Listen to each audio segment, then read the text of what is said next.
स्वाहा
바주 호미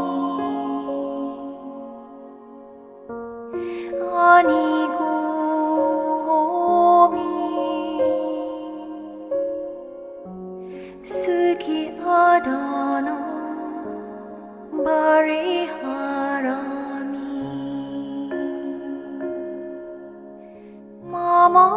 마마마다비두 아차리야자 냐디미다자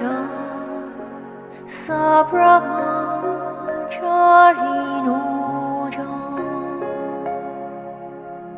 아비라혼두 아비아바자혼두 아니가혼두 스기하다나 바리하란두 이마스미 아라미 사베요기노 아비라혼두 아비아바자혼두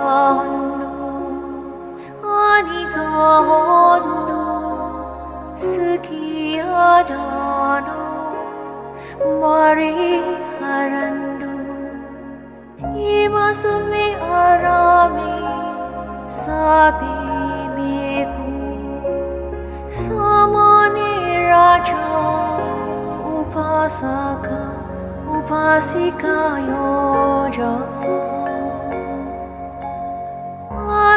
아비라혼두 아비아바자혼두 아니가혼두 스기하다나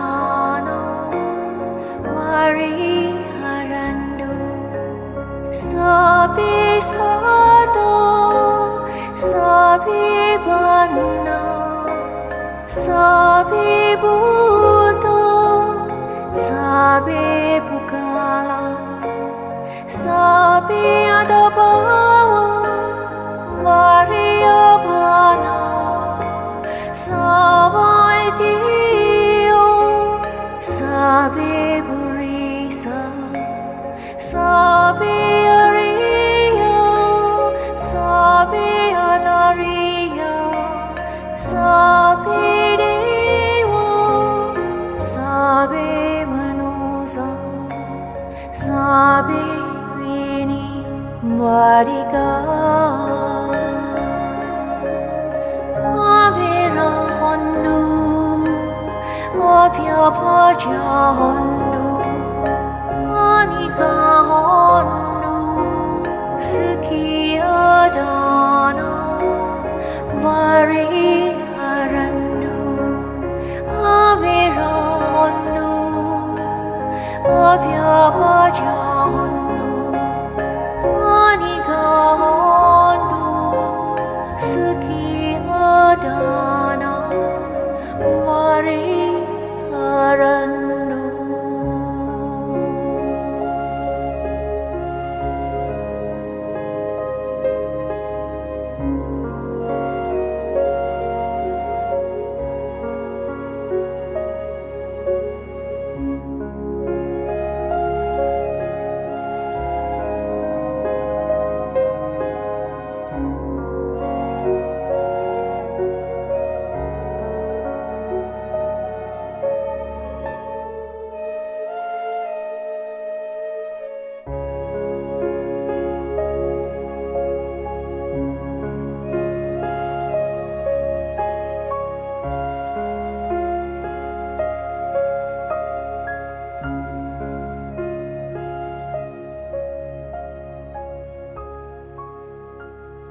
Sisters and brothers in the Dharma, hello and happy Vesak Day.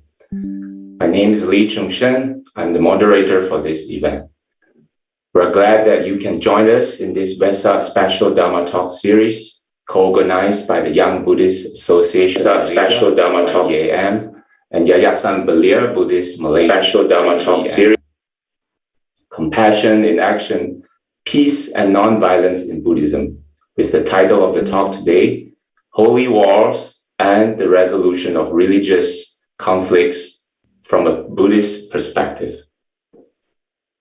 On this auspicious day in the month of Vesak, we're truly blessed that we can safely gather here, even though it's virtually, to share the Dharma, the greatest gift from our teacher, the Buddha. There's no better way to remember our teacher, the Buddha, than to practice his teachings. Sisters and brothers in the Dharma, we're not living in a perfect world. The world that we are living in has conflicts everywhere at various scales. From micro scales, the conflict from within, to macro scales, conflict between individuals, group entities, and nations. Very often, conflicts leads to violence, and violence do not lead to any gain or victory to anyone. It only leads to more rage, broken families, and endless pain.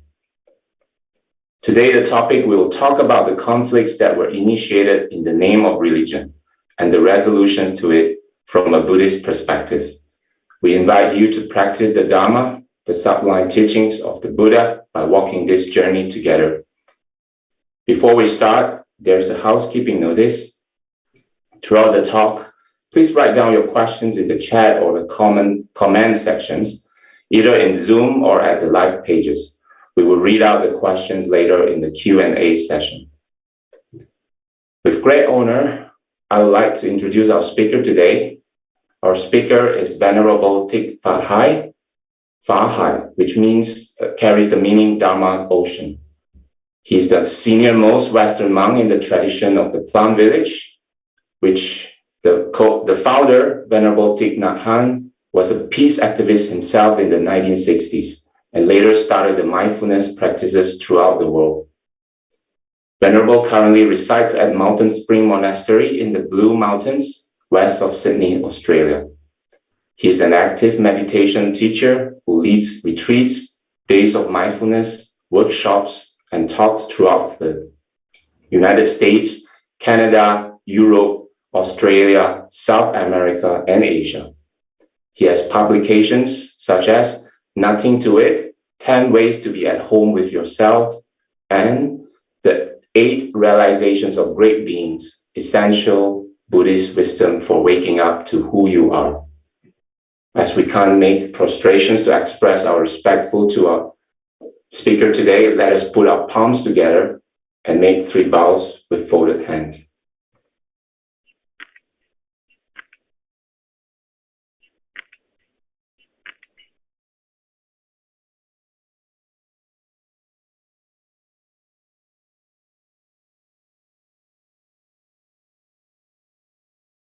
Venerable, the floor is yours.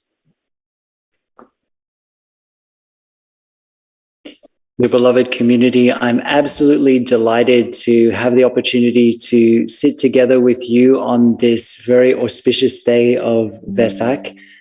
So Vesak greetings to each one of you. We're so lucky to have been born a human being and to have the opportunity to encounter the Buddha's teaching. And not only is that a rare and special occurrence, but we also have the capacity to have been able to understand the Buddha's teaching to some extent.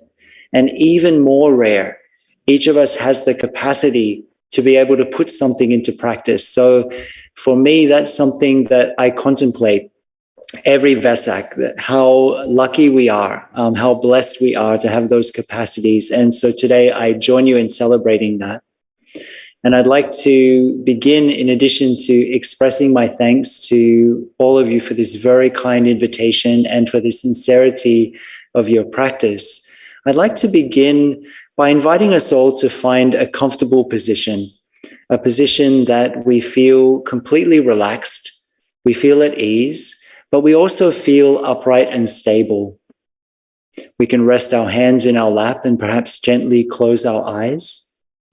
And I always like to invite my friends, once they've established their posture, to take a moment to rock their body back and forth in order to bring our spine into alignment, to invite the vertebrae to rest one on top of the other so that we're upright. We can also roll our shoulders back slightly. Very often we roll forward our shoulders, closing our heart space. So just inviting a sense of openness to our heart space.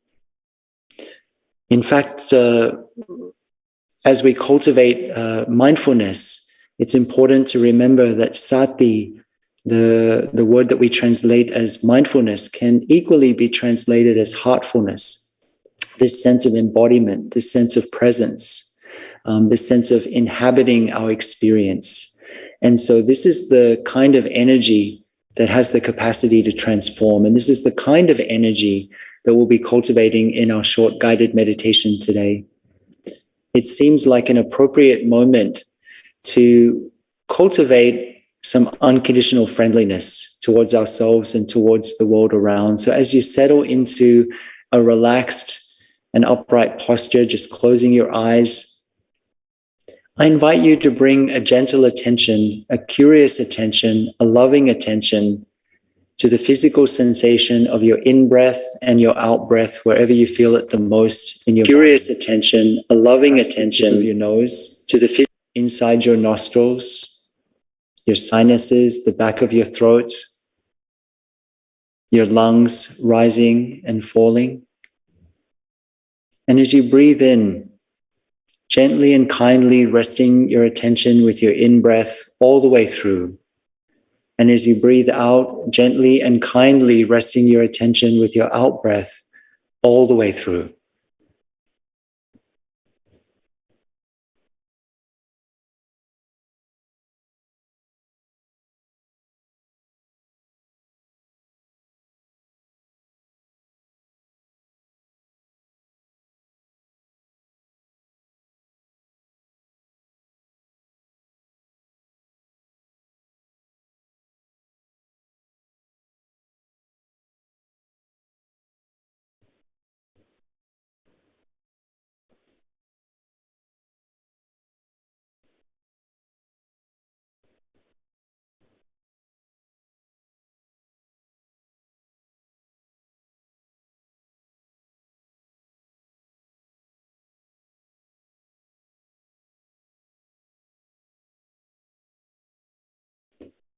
And as we continue to gently be aware of our breath, I invite you to bring your attention to the center of your chest, to your heart space. And as you breathe in and out, perhaps breathing into your heart space.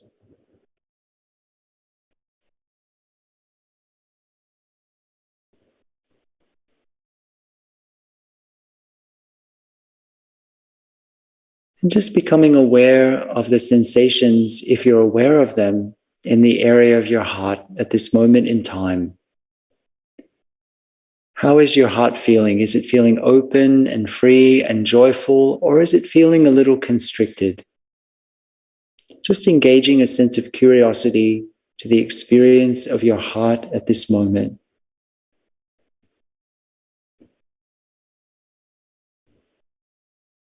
If you're not aware of any sensations in the area of your heart, you can also visualize your heart.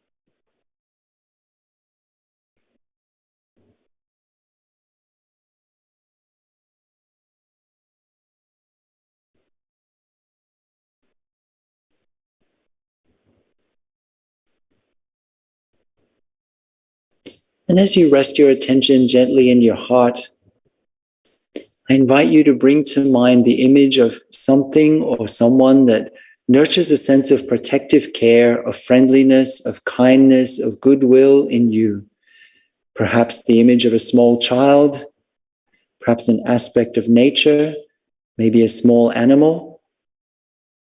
And as you bring that image to mind, just notice if there's a sensation shift in your heart.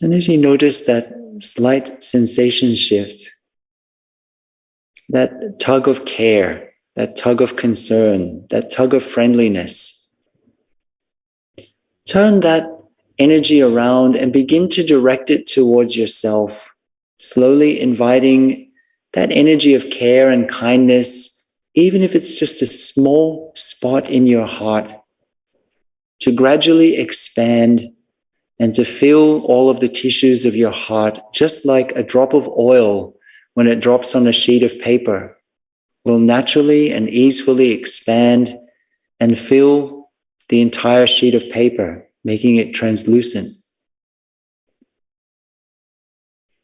And as that energy of goodwill and of kindness expands, slowly but surely to fill your heart, let's begin to wish ourselves well, using words or phrases such as, may I be happy, may I be well, may I be at ease and filled with joy just as I am, just as I am. Really wishing yourself well, wishing yourself ease, wishing yourself happiness.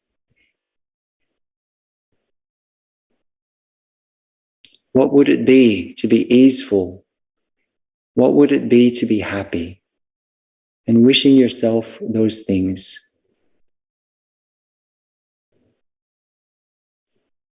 And as you do so, you feel this energy becoming more and more intense in the area of your heart. May I be happy. May I be well. May I be at ease and filled with joy just as I am.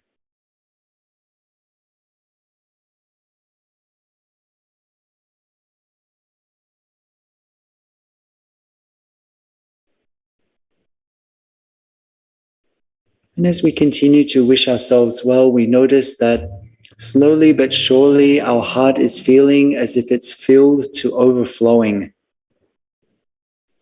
All the tissues, the muscles of our heart, saturated with this energy of kindness, of goodwill, may almost feel as if our heart wants to burst open, wants to overflow. And if that's the case, we allow this energy to flow forth from our heart, perhaps visualizing it flowing along with the circulation of our blood through all of the cells, all the muscles, all the bones, all the tissues, all the organs of our body. May I be happy. May I be well. May I be at ease and filled with joy just as I am. And as this energy flows through every cell of our body, it doesn't weaken in any way, but it becomes stronger and more intense. May I be happy. May I be well. May I be at ease and filled with joy just as I am. Just as I am.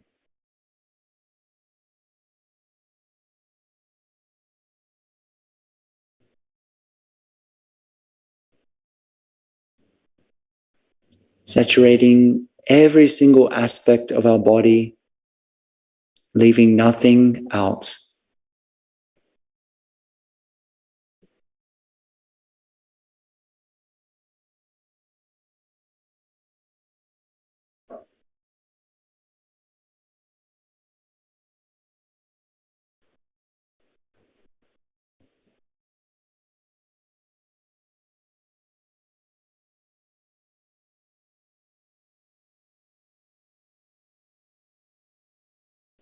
And slowly this energy may be experienced by us as welling up from within our body, saturating all the layers of our skin.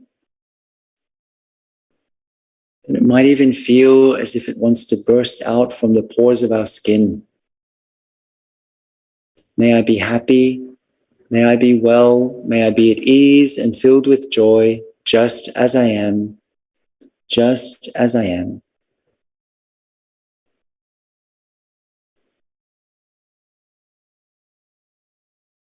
We might even experience this energy of kindness flowing out of all the pores of our skin. Or if we're not experiencing that, as we breathe out, we can breathe out loving kindness, as if we're blowing up a balloon that's situated all the way around our body, that's gradually getting larger and larger. We're saturating the air around our body with this energy of kindness. As we wish ourselves well, we experience this welling up of kindness. We also express this kindness and friendliness out to all beings, seen and unseen, big or small, already born or yet to be born, in the space around. May you be happy, may you be well, may you be at ease and filled with joy, just as you are.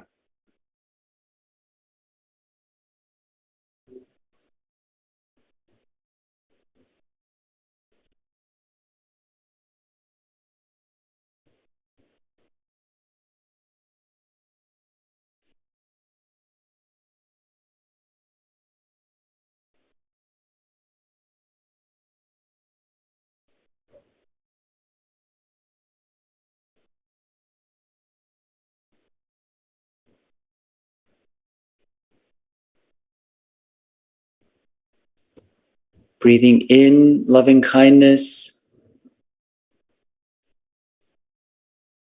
breathing out the breath of loving kindness.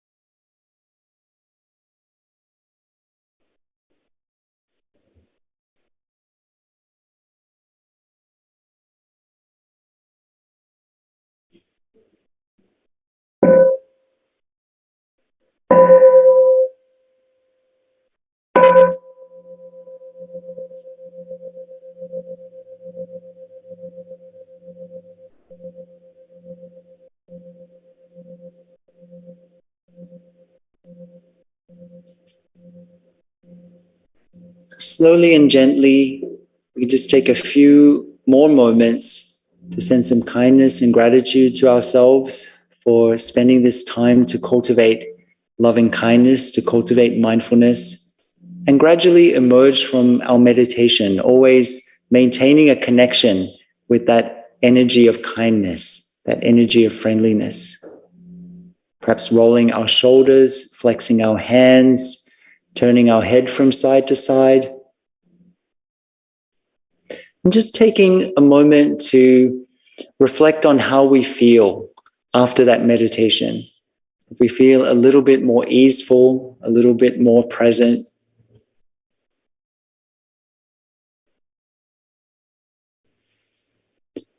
Dear family, it is, as I shared earlier, an absolute delight to have an opportunity to sit together with you on this very special day, Vesak. Here in the monastery that I'm living in at the moment, Mountain Spring, we've had 2 days of celebrating Vesak, welcoming many people who've wanted to come to bathe the Buddha, to offer lights or to offer flowers, to offer incense and candles, in honor of our root teacher, the Buddha. It's been very moving and very beautiful. In fact, we needed to organize over 2 days because there were so many people who wanted to come. And in this time in which our world, the world inside and the world outside, has been facing so many challenges, to have this day, this celebration in which we honor the fact that the wisdom, the peace, the insight of the Buddha has been transmitted to us and is available for us even today, is a very great blessing and a great encouragement. As we were enjoying our meditation together, the rain has been falling quite heavily on the roof of our meditation hall here. In fact, it's been raining quite a lot here on the east coast of Australia over the last month or so. And I'm reminded of the time many years ago now when we gathered for a Dharma talk offered by my teacher, the Venerable Thich, we all gathered in the meditation hall waiting for his Dharma talk to begin. And as his Dharma talk began, it began to rain quite heavily. This is not unusual for the south of France. Plum Village is located about an hour and a half outside of Bordeaux in the south of France. And it's not unusual that it would rain. But somehow that day, he stopped his Dharma talk and he said to everybody, I'd like to ask everybody to go and sit by the window of the meditation hall. And I'd like to ask everybody to just sit and listen to the rain. If you're able to listen to the rain, that'll be much better than any Dharma talk that I can offer. To listen means to be present and to open a space of availability, to have the willingness to understand. And this is the heart of meditation. Meditation is about opening a space of availability to each moment of our lives. And when we consider the situation of our world, again, the world inside and the world outside, and we consider our topic for today, the holy war or religious wars or conflict in general, developing the capacity to open a space of availability, to be able to hear what's being said, but also what's being left unsaid, is an essential quality. We have so many opinions, we have so many views, and we listen usually not so much in order to understand, whether it's listening to ourselves or to another person or a group of people, but we listen in order to react. So the secret of meditation and a concrete tool that we can apply in these situations that are challenging in the world around is this practice of deep listening, of deep availability. It doesn't mean to do nothing, but it means to be available in order to understand the best way to respond, not to react. In Zen, the tradition that Plum Village belongs to, we speak of the work of the moment.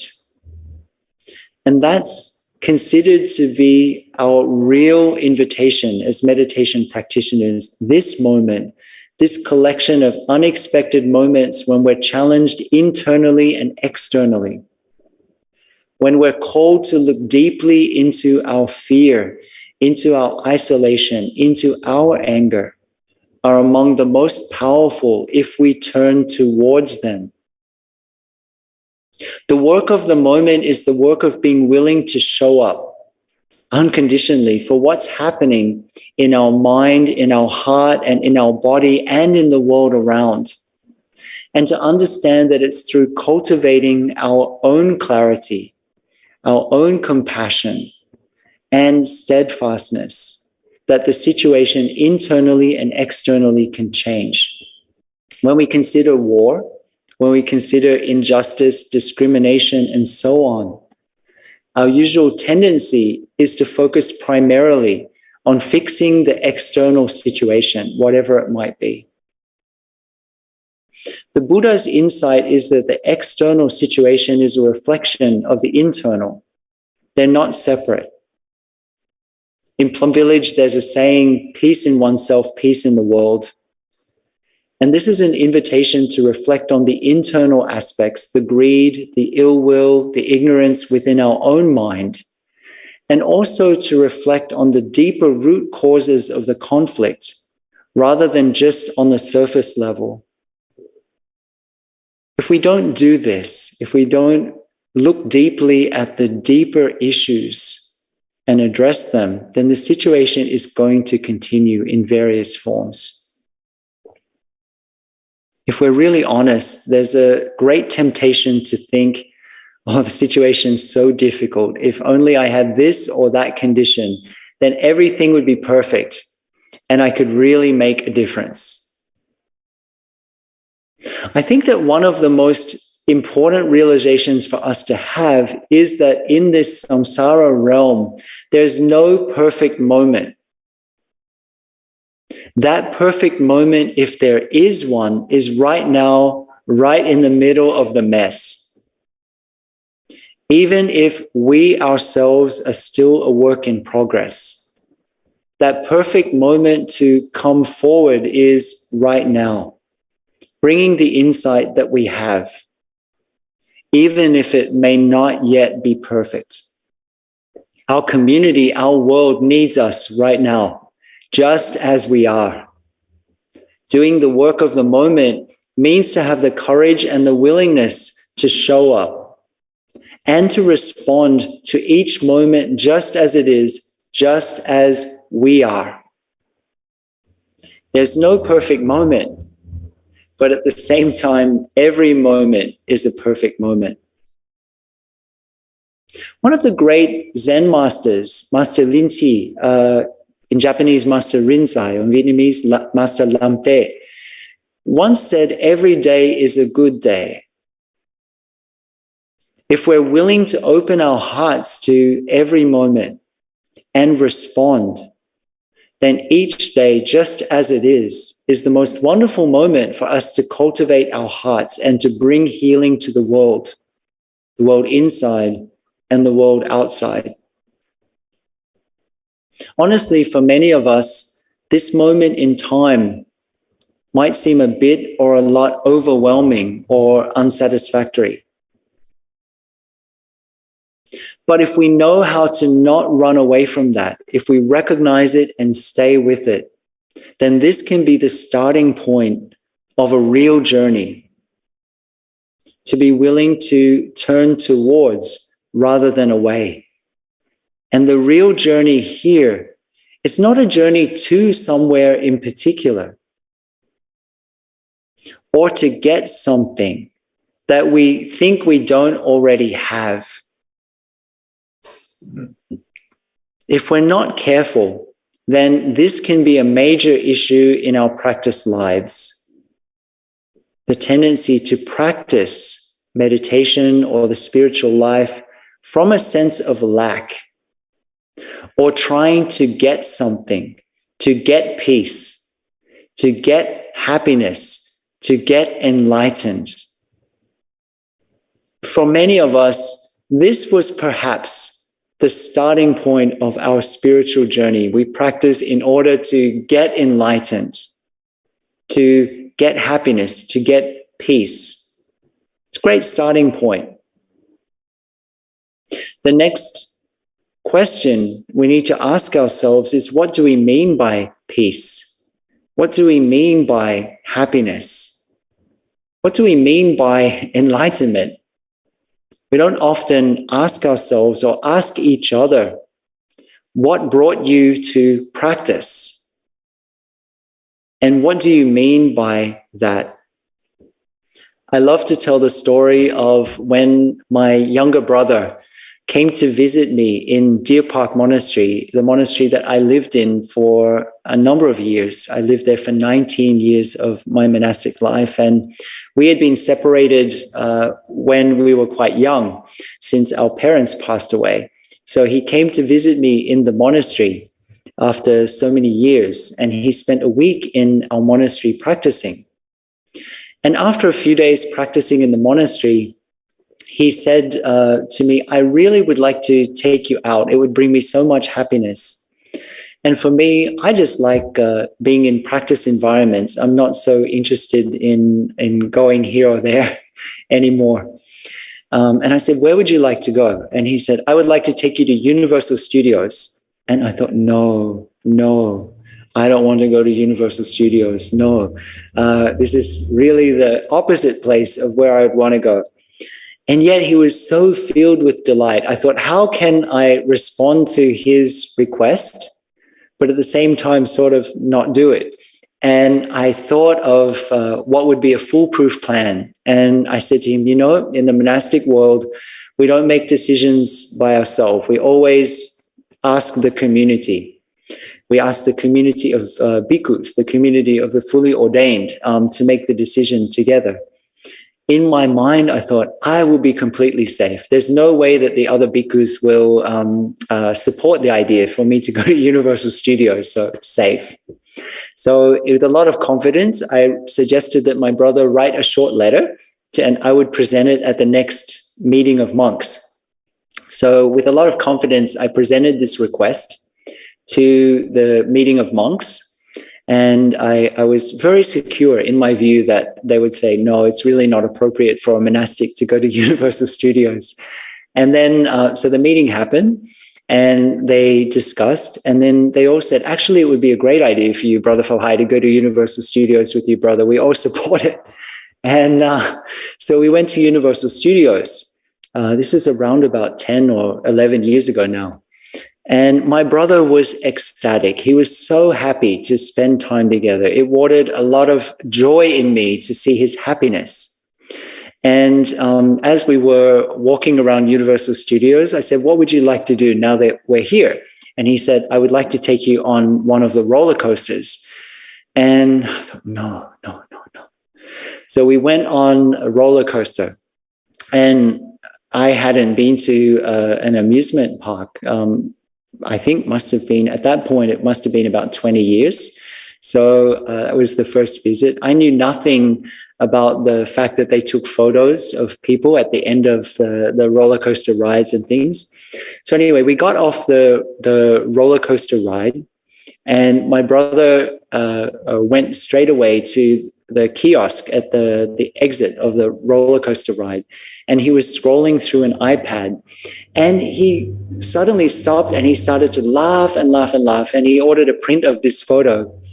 And in the photo, you see everybody else with a big smile on their face, like with their arms in the air like this. And you see a picture of me gripping on for my life, with my eyes closed and everything on the roller coaster.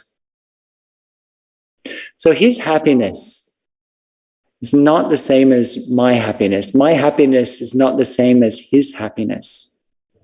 So I think it's important, in order for us to go more deeply, to not only ask ourselves what brought us to practice. Why am I a practitioner?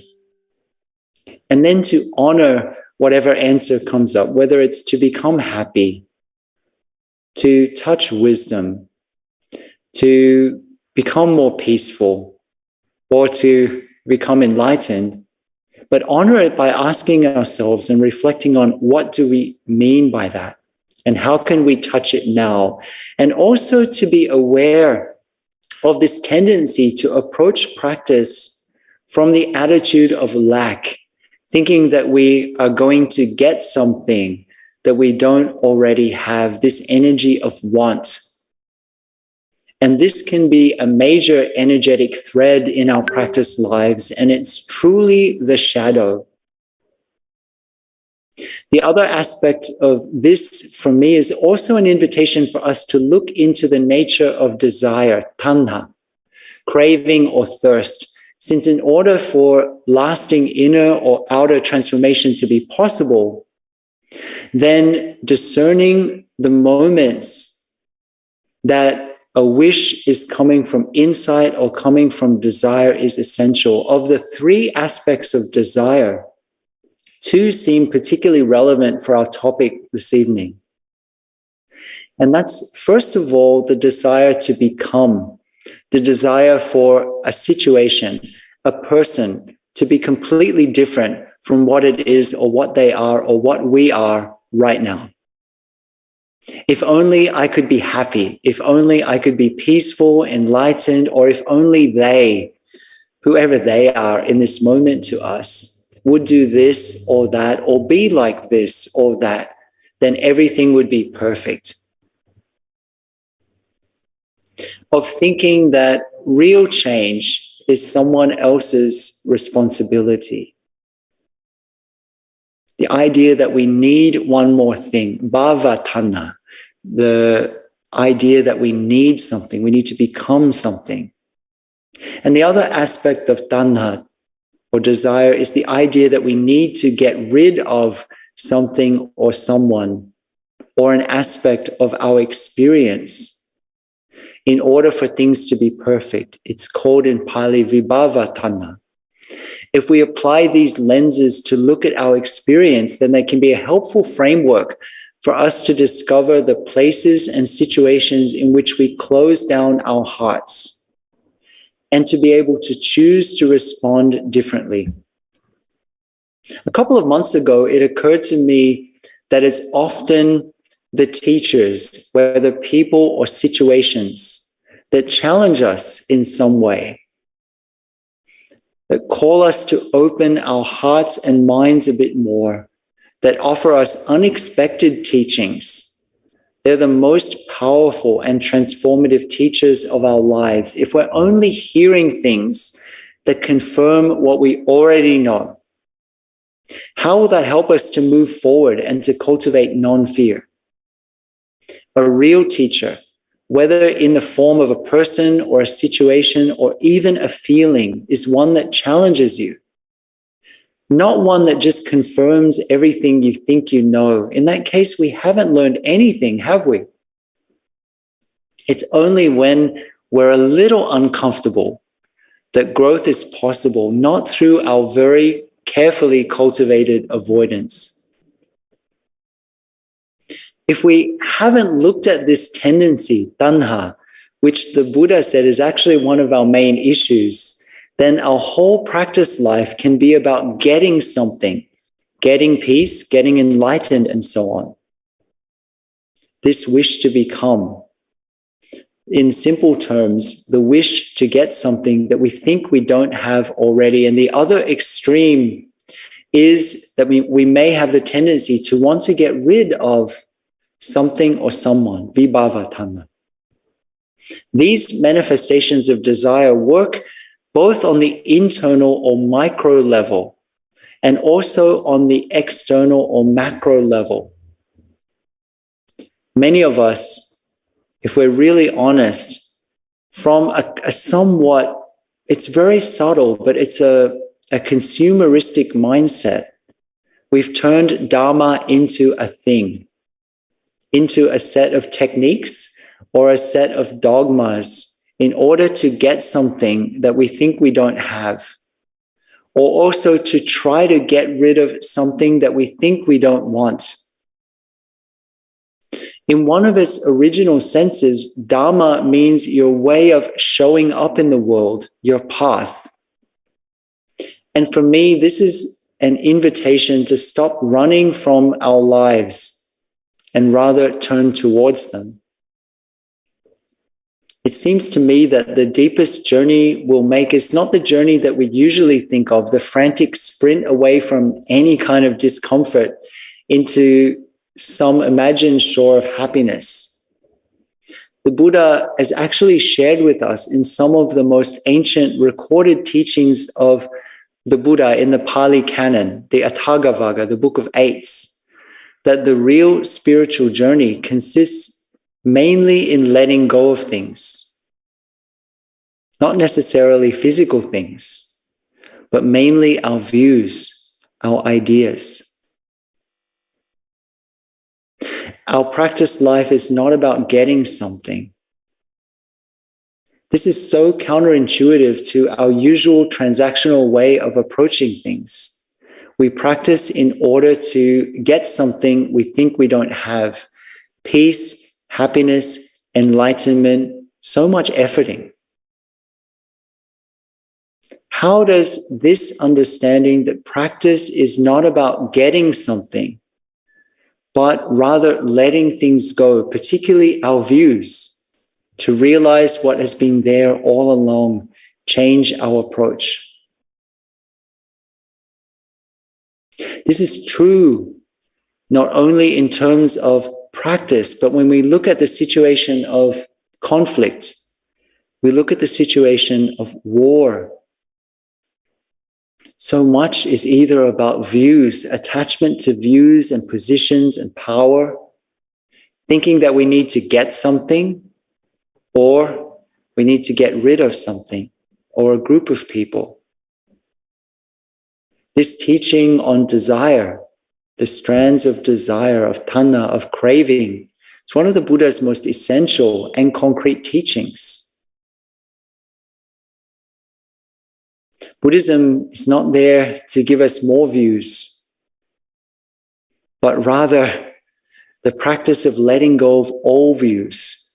The Buddha shared with us that all views, by their nature, will be only partial and incomplete, and any partial and incomplete view cannot be right view.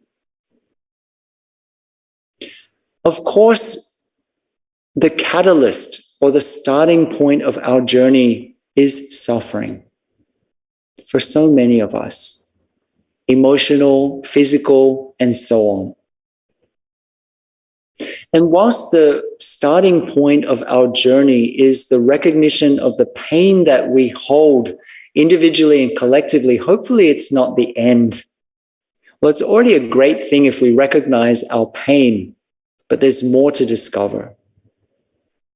By acknowledging our pain, we begin over time to recognize its sources, how it's come to be, the causes and conditions that have come to be in that form. And we also begin to notice well-being, ease, joy, as well as the causes and conditions that bring it about. We're very quick to use big words such as peace or enlightenment or even Buddhism and so on, rarely taking the time to ask ourselves what we mean by these. And then we're faced with a choice, not only once in our lives, but 1,000 times a day. What do I want to nurture in my mind and heart? And what do I want to nurture in the mind and heart and lives of those I come into contact with? This is the meaning of the Buddha's final recorded words, work out your own liberation diligently.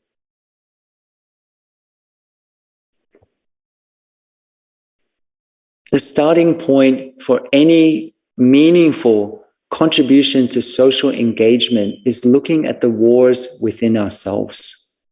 Diligence is essential, but we've often turned our diligence in, and sometimes our practice, into a dry and joyless thing.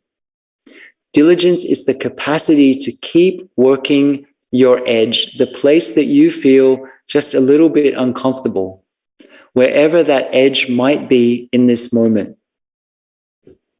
And then being willing to fail over and over again, because it's often when we fail, when the bottom drops out of our bucket, that true insight has a chance to arise. So my invitation, the first of my invitations to everyone today, is to be willing to do your work. We're quite expert on the work that everybody else needs to do. But my invitation is for each of us to do our work. This means to get really concrete. It means to look at your life, not so much at the lives of others in the beginning. We've got a lot of thoughts about what other people need to be working on, or groups of people or nations. And all of those views are valuable. But let's start with ourselves. From the micro, we move to the macro. Real and lasting transformation comes from being willing to turn your attention to your own mind and your own life, and coming to an understanding of how things have come to be in you and around you. And from that insight, reflecting on the larger situations outside. Rather than talking about the concept of suffering or dukkha, I think it's really important to ask ourselves, what is my suffering? How does suffering or dukkha, unsatisfactoriness, manifest in me? What is your dukkha? It's from concretely looking at how dukkha arises in you that understanding and compassion also arise. And you can understand how dukkha has come to be in another or a group of people Your real work, in fact, the most important work of your life, is when you're touched by something, when you're angry, when you're confused, when you're happy, to look into those and understand their roots. If you cannot do this for yourself, please do not ask the question how to solve religious conflicts or conflicts outside in general. I have a chance to work with a lot of activists, and how many get burned out? How many become filled with rage, filled with anger? They become the situation that they're fighting against. They fight against war. They become the very thing that they're fighting against because we haven't done that foundational work of seeing how these conflicts manifest on a micro level. The dukkha in us, in order to address and transform the dukkha in the samsara realm all around, the dukkha in us, looking at the dukkha in order on a micro level within ourselves, and gradually in us, looking at the dukkha in order to level within ourselves, and gradually in us, looking at in the middle of a situation, and be clarity, be peace, be change. The most important work of our life is when we're touched by something, when we're angry, when we're confused, when we're happy, to look into those things and to understand their roots. And also to notice when we're not touched by something and to come to an understanding of why that is. And then, even more importantly, to not stop there with that understanding. Because the flower of insight is always blooming. It's always growing. To be willing to embark and to remain on a journey of discovery. The whole of our life, our work, our real spiritual practice is right in the heart of our life, just as it is. Nothing special, but extraordinary at the same time. Waking up, drinking a cup of tea, opening the windows, walking around, sweeping the floor. These can be absolutely meaningless, or the most profound thing you've ever done. It's up to you. We've been very well trained and very well conditioned to be distracted and running after things, running after views, ideas, and positions. And we've been very well trained in this way to not be powerful. To me, the foundational work for real and lasting change, the work that nurtures resilience, is to notice when we feel angry, when we feel judged, when we feel tired, burned out, discriminated against, and become interested in the roots of these, how they've come to be on an individual and then a collective level. It's then that insight and happiness arises. It's not when we get rid of these things, if such a thing were possible in this samsara realm. Insight, wisdom doesn't arise. In fact, let me save you a whole lot of time here. It doesn't arise. It's never arisen in the absence of these things. But from within them, if we shine the light of mindful awareness on them. And then not to turn away, to be willing to remain on that journey of discovery, no matter what inconvenient truths we discover about ourselves, about life. And if we're lucky, we'll discover many. When we think of war, many of us think of the very real and heartbreaking conflicts around the world, between nations, between religions, between groups of people, between family members. But there are also many places of war in the human heart. And in fact, some of us, if we're really honest, approach our meditation practice, our spiritual practice, our spiritual life as a kind of war, a kind of holy war. The micro and the macro, they reflect each other. Let's notice the languaging that's common in some Buddhist practice circles. Let us fight the defilements and so on. Not realizing that the things that we call hindrances are in fact the very ground from which wisdom and insight arise if we look deeply into them and understand their roots. That is where wisdom and insight will manifest from. It doesn't fall from the sky, as nice as that would be. So don't turn yourself into a war zone.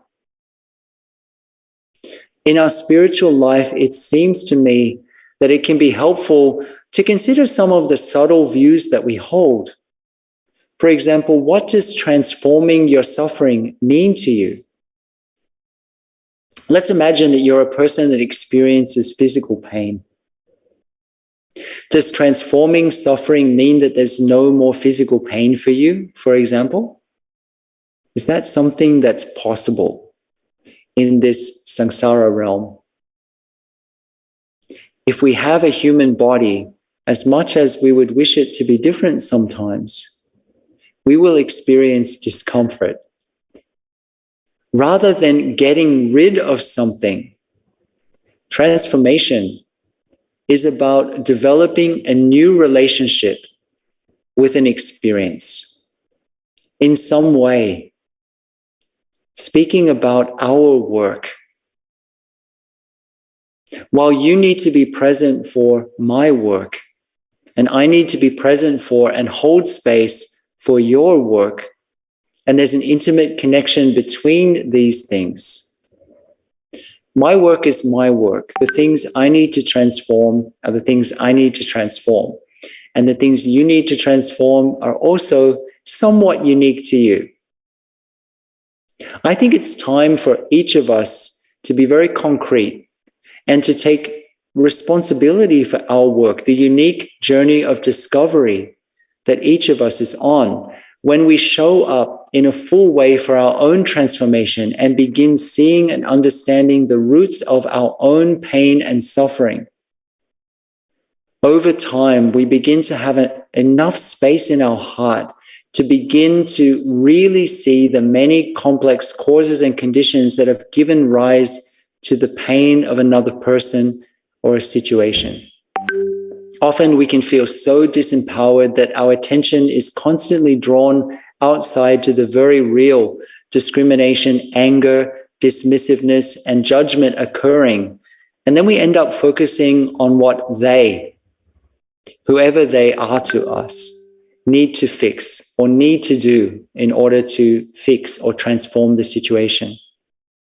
Sure, they may need to fix or transform a lot.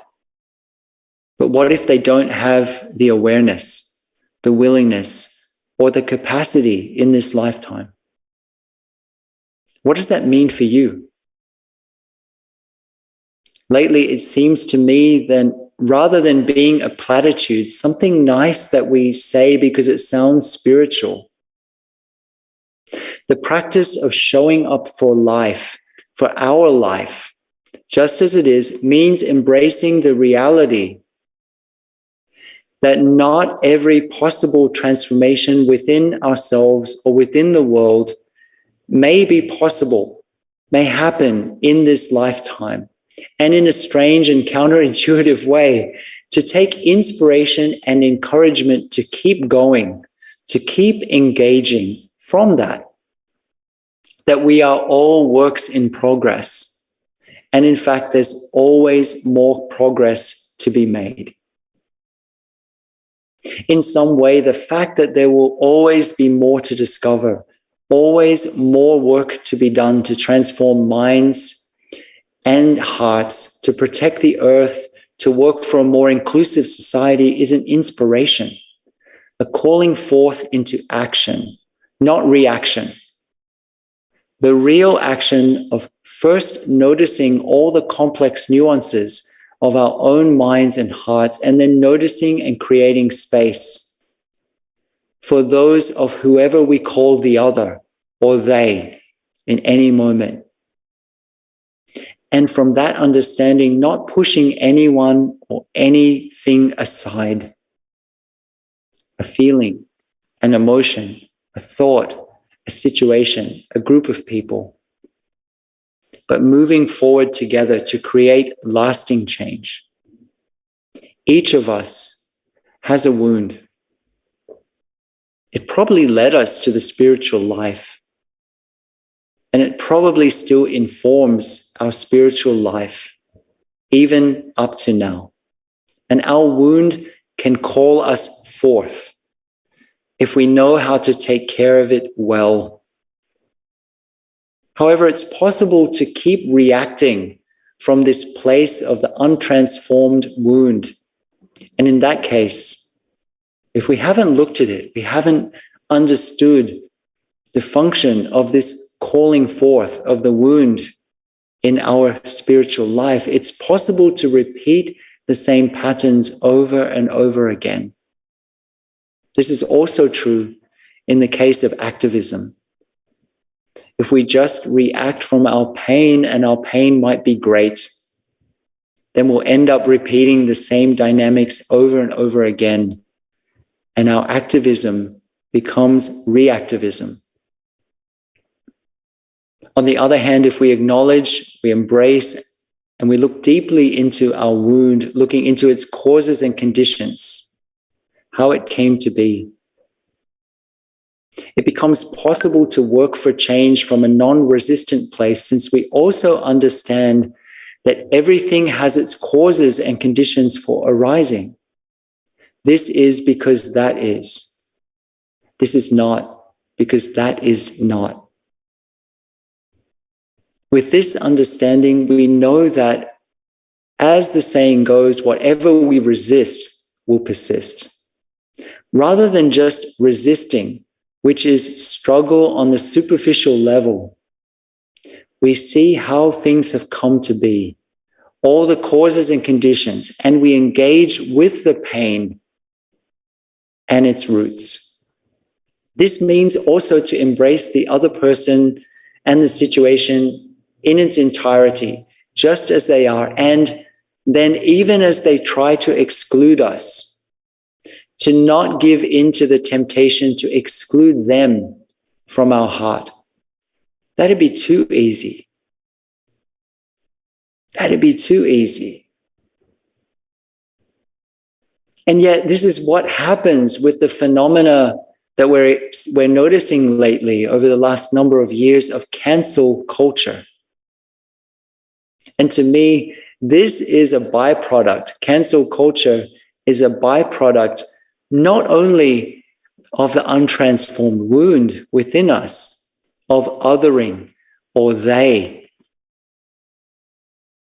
whether towards others or a group of people or to some aspect of our own experience, but also a byproduct of the interaction between our own innate cognitive biases and the relentless social media algorithm that shows us more of what the algorithm thinks that we agree with or like, and less of what challenges us.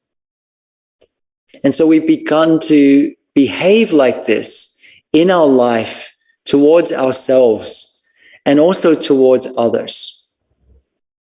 The effects of this are deep.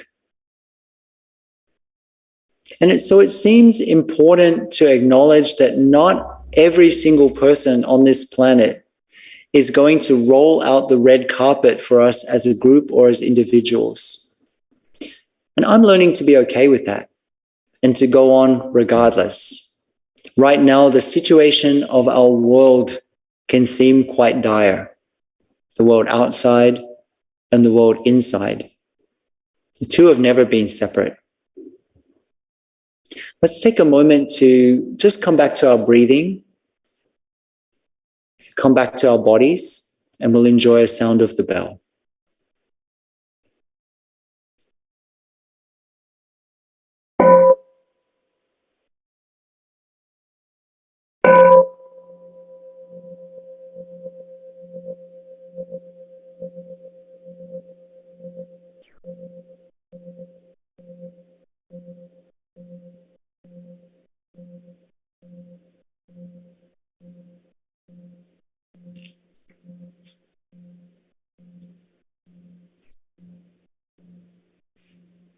In Buddhism, there's a metaphor of a raging stream. It's more of a torrent, really. And when I think of this torrent, this metaphor in Buddhism, I remember years ago when the brothers of Upper Hamlet, Dharma Cloud Temple of Plum Village, went on their first canoeing outing. We were canoeing down the river, and the brother who was in the canoe with me said, "Brother Phap, please lay down and take a rest. I'll row for a while." So I lay down and I rested. Suddenly, our canoe was caught in some rapids, and I was flung out of the boat. I didn't know which way was up or down. I began thrashing around, and I was disoriented. After thrashing around under the water for a while, I realized counterintuitively that the first thing I needed to do was to stop struggling against myself, to try to relax right in the middle of that whirlpool, and to let the stream be the stream, to let the torrent be the torrent. That way I would slowly figure out what I needed to do. And so I did that. The last thing that I really wanted to do, I let my body go limp. And a few seconds later, after I let my body go limp, I broke the surface. Letting our bodies go limp in the middle of a whirlpool, the whirlpool outside or the whirlpool inside, is the last thing we feel like doing. But this is not the same as surrender. It's a choice to understand, to gain clarity, and then to be able to take a breath.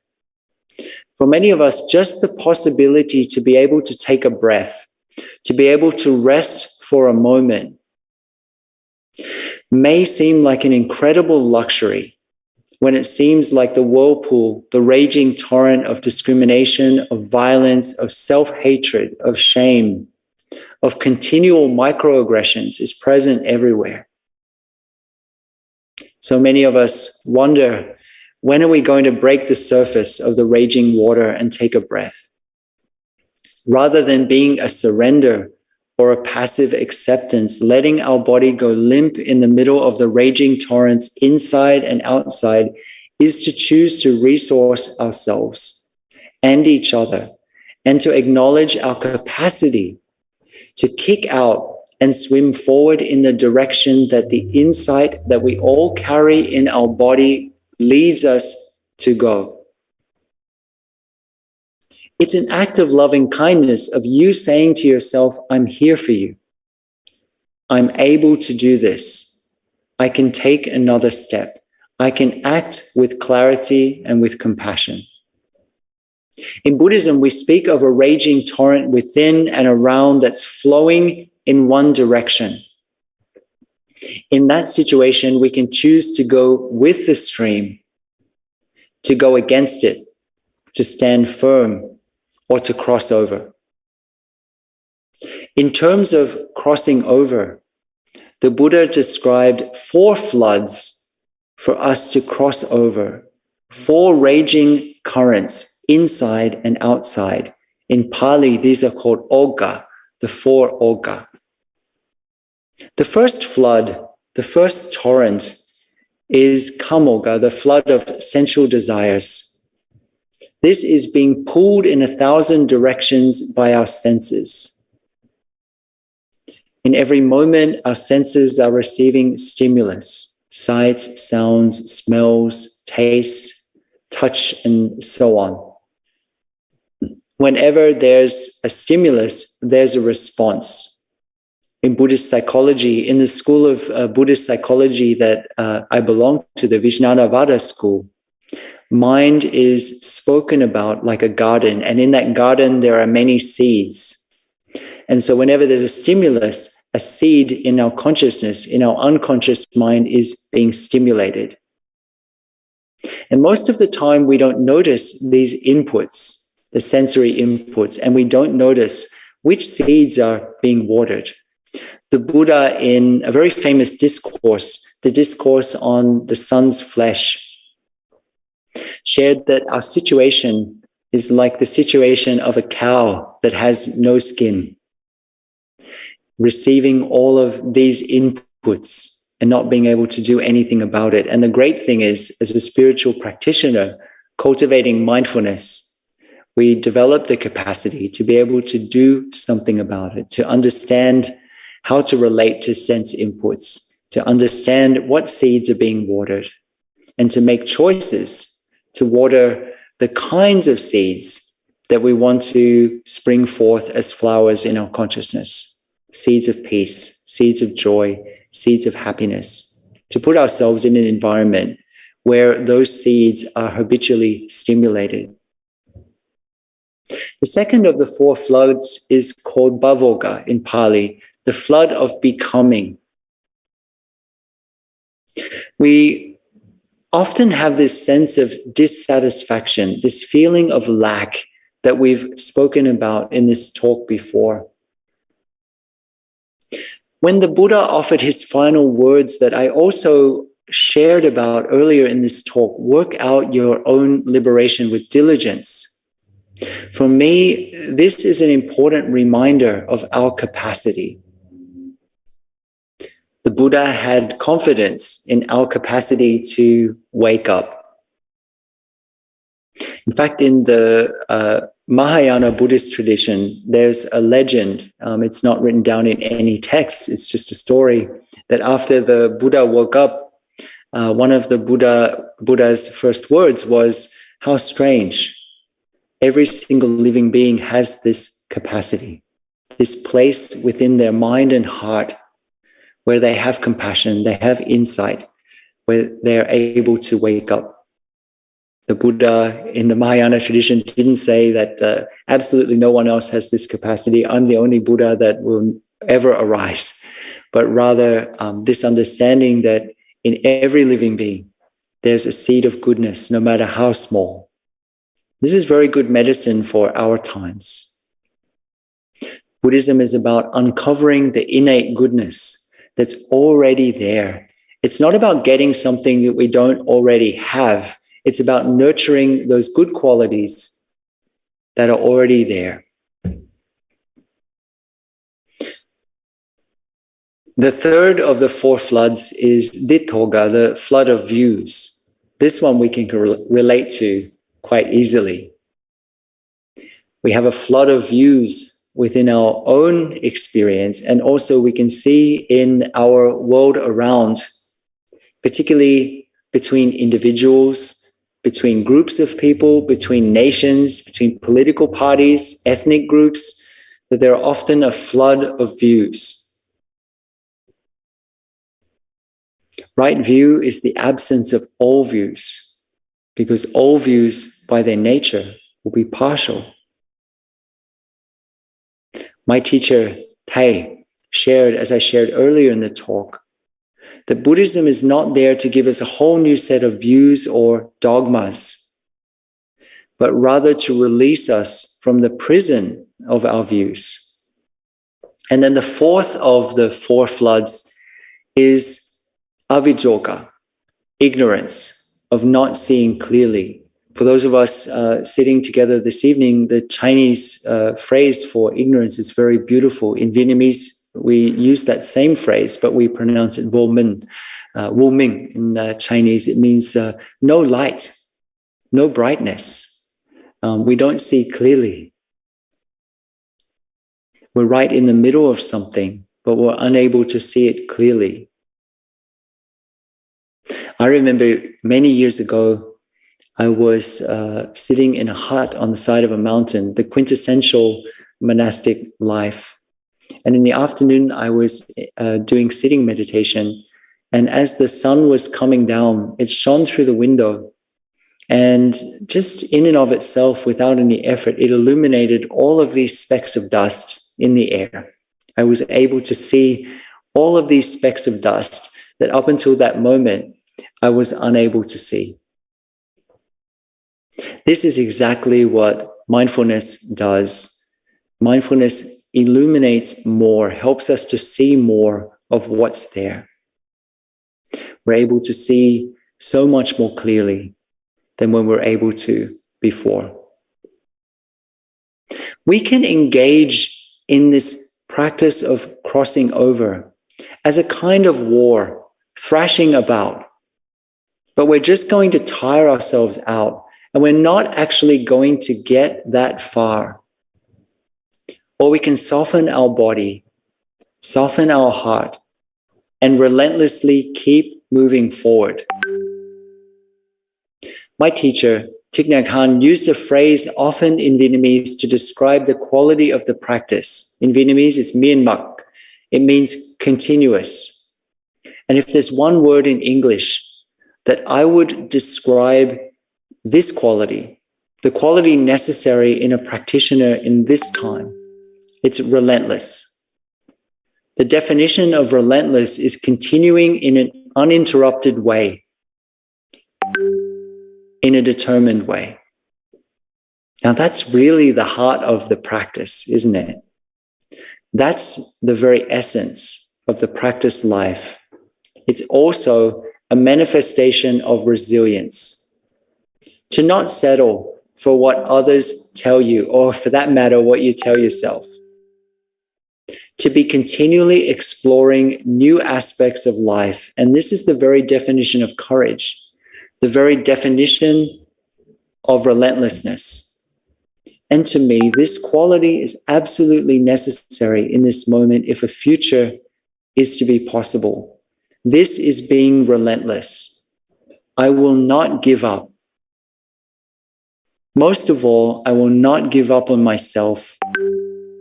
If you cannot give up on yourself, you'll be able to not give up on the situation of the world around. I will not betray myself into small comforts, mistaking them for true security.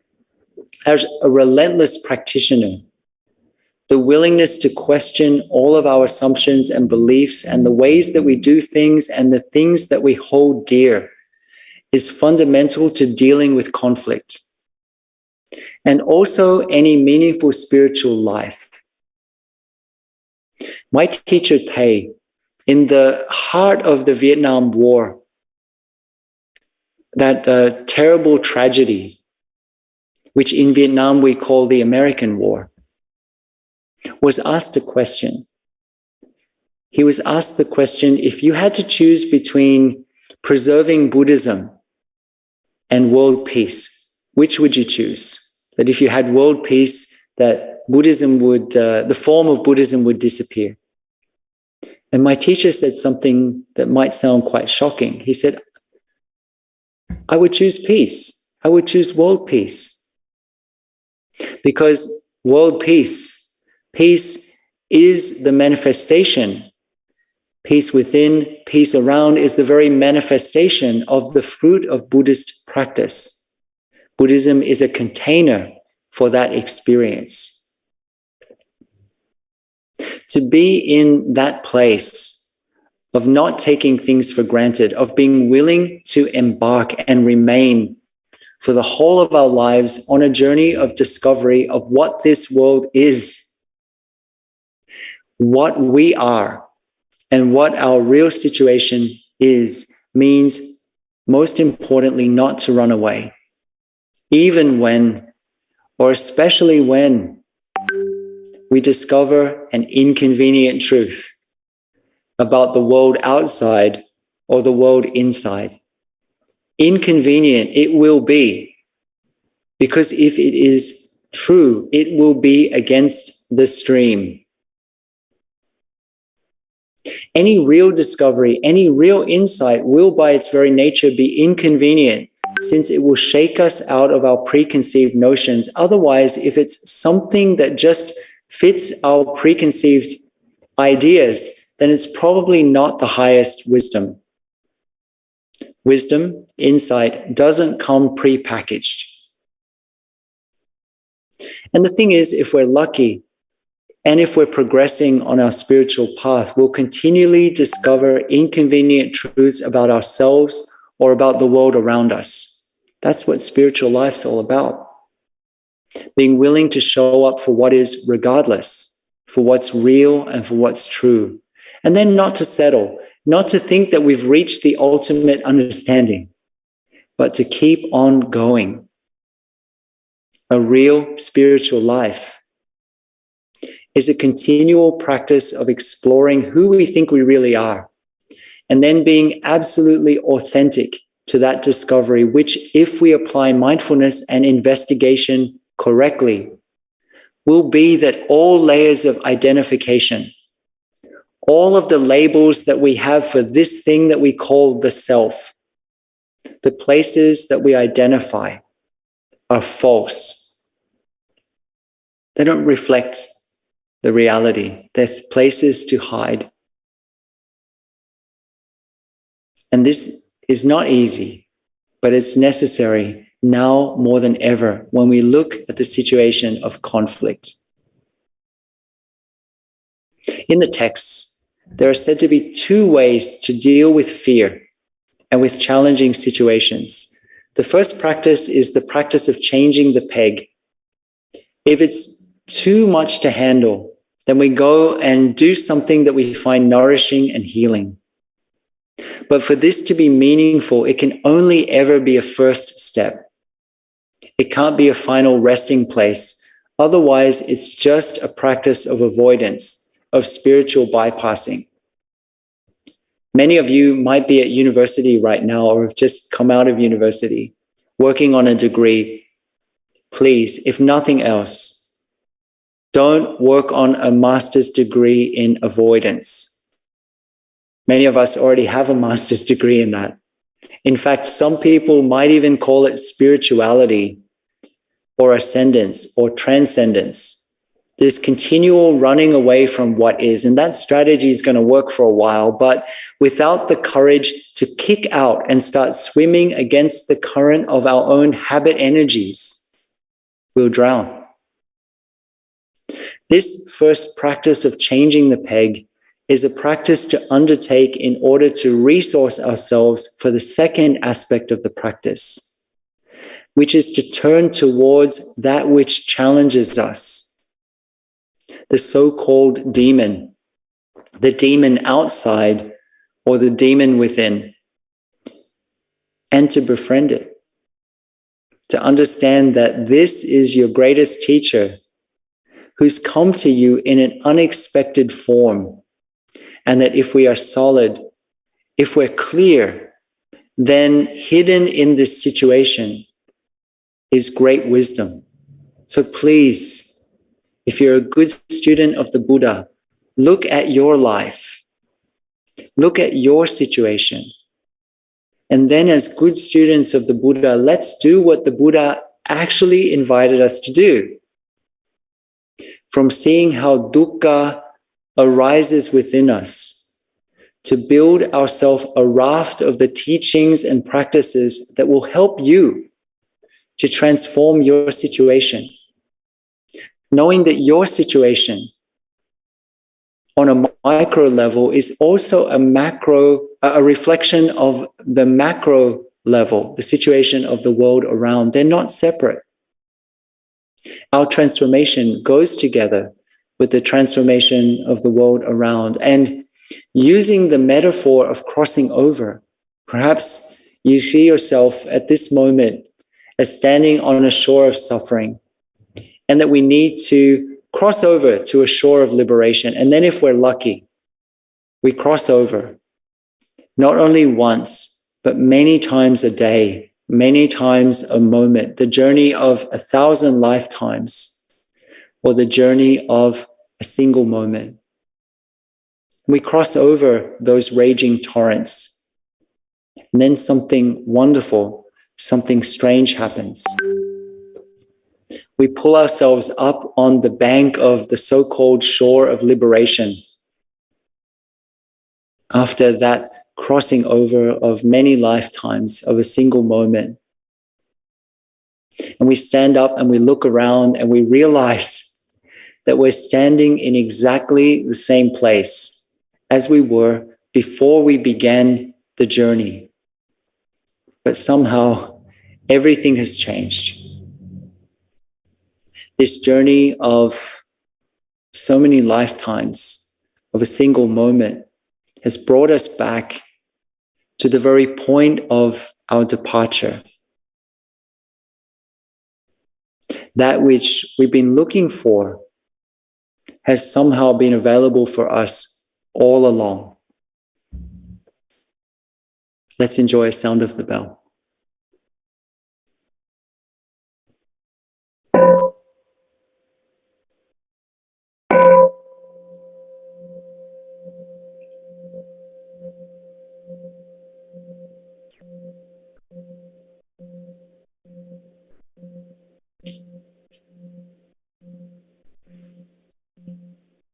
So dear community, I hope that something was beneficial, was useful, and if it wasn't beneficial or useful, at least you enjoyed the sound of the bell. That's also a wonderful thing.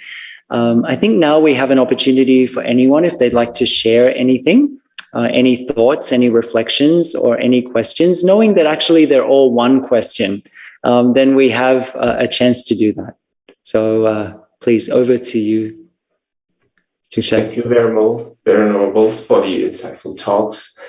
We are now in the Q&A session, and we will read out. There are some questions coming. The first one: deep address our problems. Is it meaning to accept what they are? Sometimes we refuse to accept our problems. I think one of the hardest things for us to do is to actually accept our problems, to accept our challenges.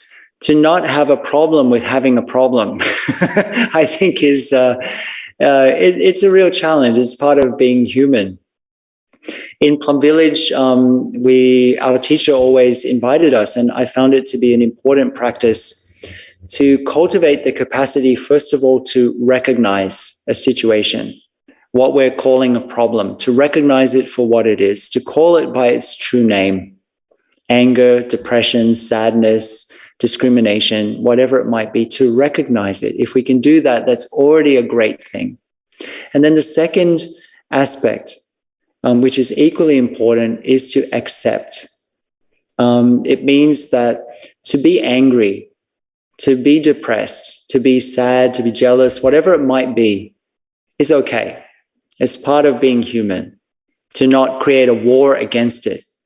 But through accepting that situation, accepting that that seed has been watered, then we have the next possibility. That is to be able to investigate, to look deeply into how that came to be, how it was nurtured, how it manifests in us.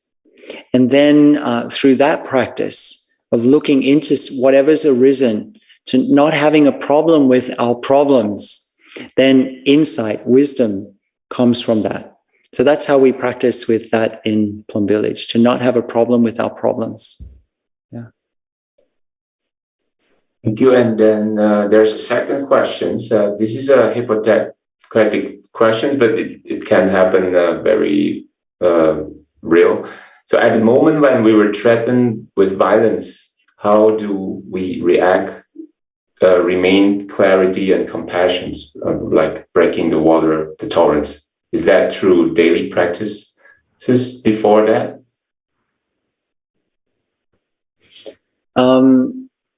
This might seem like a theoretical question, but in fact, we're faced with violence every day. We're faced with violent words. We're faced with violent thoughts. We're faced with violent actions. And many of us, when we think about these violent words and actions and so on, we think about others, but also within ourselves as well. We think about killing, which, of course, for those of us who are not monastics, we have the 5 precepts. The first precept is not to kill. But how many times a day do we kind of think of another person or a situation and want to get rid of them, to want to kill them, and in that sense, to get rid of them and so on.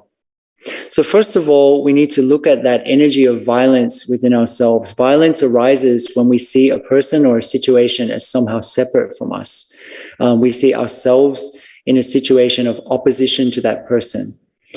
Accepting and embracing that person doesn't mean that we necessarily adopt all of their views, or that we condone their behavior. There's something in nonviolent practice that is called the protective use of force in order to prevent somebody from harming themselves or harming others. In fact, if we look at one of the foundational texts in Buddhism, the Metta Sutta, some of us think of loving kindness as a gentle, kind of nice energy that we cultivate, this sense of friendliness towards ourselves. It feels good, it's nice. But actually, if we read the Discourse on Love, the Metta Sutta, we see 2 qualities of this energy of metta, this energy of unconditional friendliness. It's described as being like a mother who loves and protects her only child. This is in the Metta Sutta. So to love means to be able to look into that person or that part of ourselves and to understand the whole of that person, where they came from. Perhaps they came, if they're somebody who is really racist or so on, they might have come from a situation of poverty, of discrimination themselves, never having had come into contact with people of other cultures and so on. So we look into, they may not have had education and so on. So we look into all of those causes and conditions of that person. This is loving, and we recognize and we accept. But the other side is protect. Have you ever seen a mother who is protecting a child that's about to be harmed? They're fierce.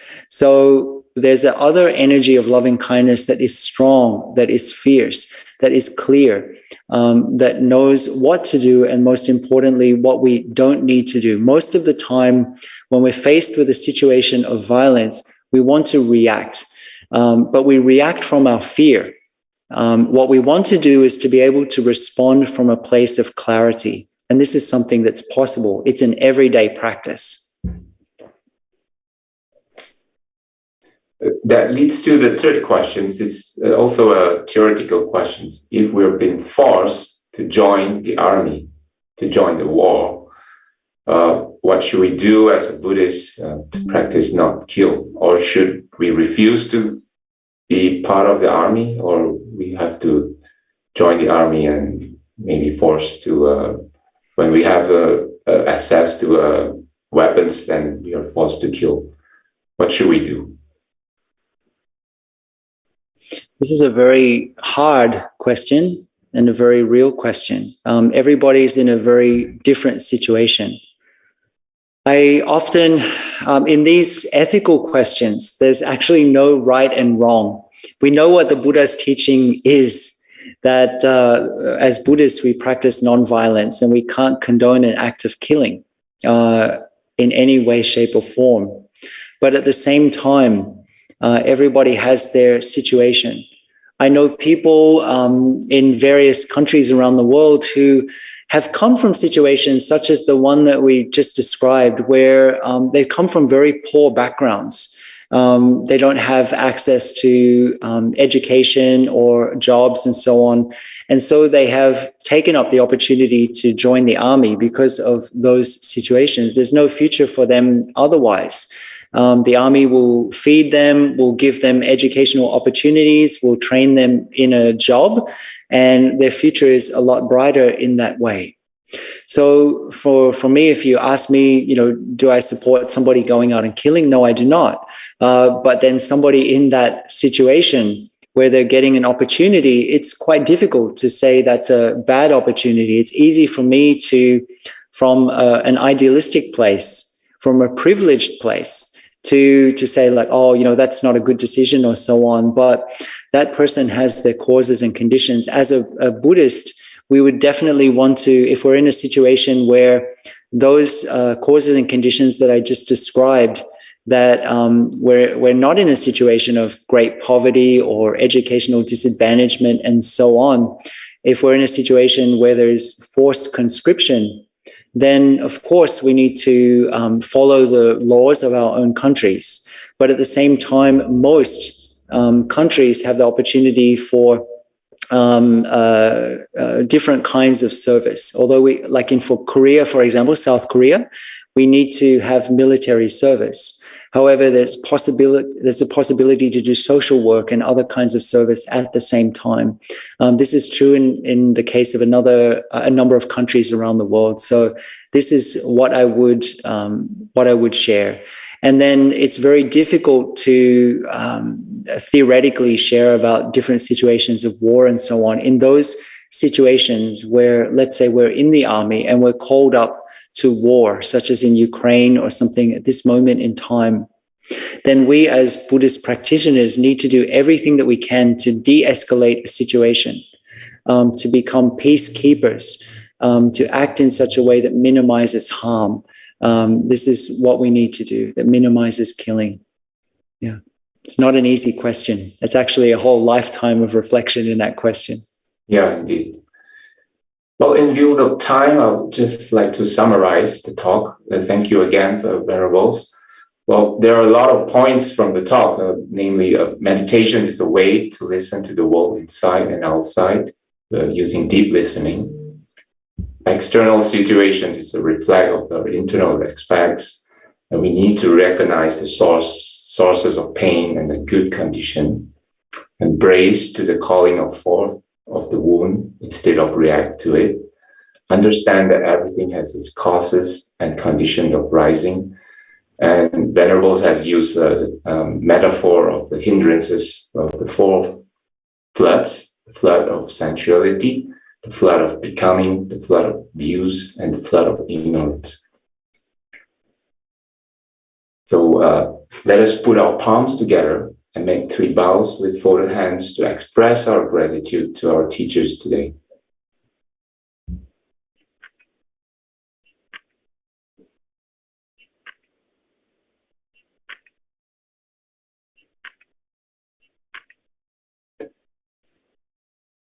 Venerables, can you please lead us in doing the transfer of merits, sharing the merits with all sentient beings?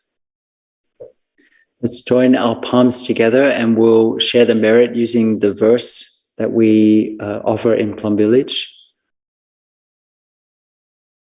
May the fruit of this practice benefit all beings. As we practice the way of awareness, it gives rise to benefits without limit.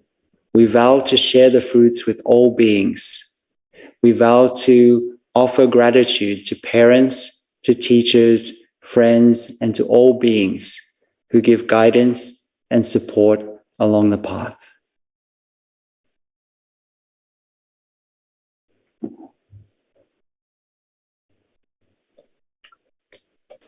We have come to the end of the event. There are many more other activities that has been organized in conjunction to the Vesak month. Please go to the Young Buddhist Association Malaysia and Yayasan Belia Buddhist Malaysia Facebook and YouTube websites to find out more. Once again, thank you to our speaker, Venerable Thich and everyone. Stay safe, be well, peaceful, and happy until we meet again. Goodbye.